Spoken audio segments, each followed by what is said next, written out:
চলো আজকে খুবই সহজে খুবই মজাদার বোবা পার বানাই।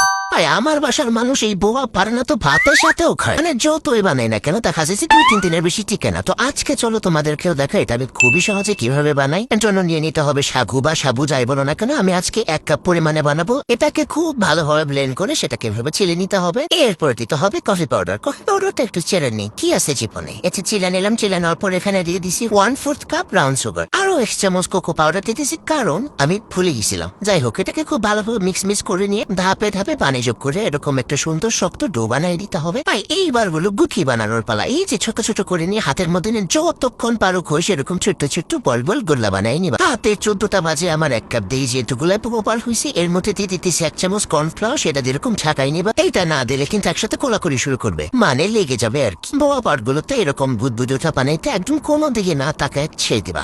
15 মিনিট পরে দেখা যাবে যেটা কনসিস্টেন্সিটা কিছুটা এরকম চলে আসবে আর এটা হলো সিদ্ধ হয়ে যাবে। সুন্দর করে হয়ে গেছে। এইবার একটা প্যানের মধ্যে নিতে হবে 1/2 কাপ ব্রাউন সুগার। ব্রাউন সুগারই লাগবে, যদি না থাকে তাহলে সেক্ষেত্রে তোমরা গুড় ইউজ করতে পারো। 1 চামচ কফি পাউডার আর 1 কাপ পানি দিয়ে সেটাকে খুব ভালো করে একদম খুব ভালো করে এটাকে জাল করে নিয়ে সেখানে দিয়ে দিতে হবে বোবা পালগুলো। 2 মিনিটের মতো জাল করে নিলে হয়ে যাবে গোল্লা গোল্লা বোবা পাল। তোমরা এটা যে কোনো ড্রিঙ্কস এর সাথে খেতে পারো। আমি আজকে খাইছি কোল্ড কফিতে কারণ আজকে ঠাড়া বড় গরম। তা খুবই বানানো ইজি, জাস্ট কয়েকটা ইনগ্রিডিয়েন্ট সেটাই জাস্ট রিপিট করে ইউজ করতে হয়।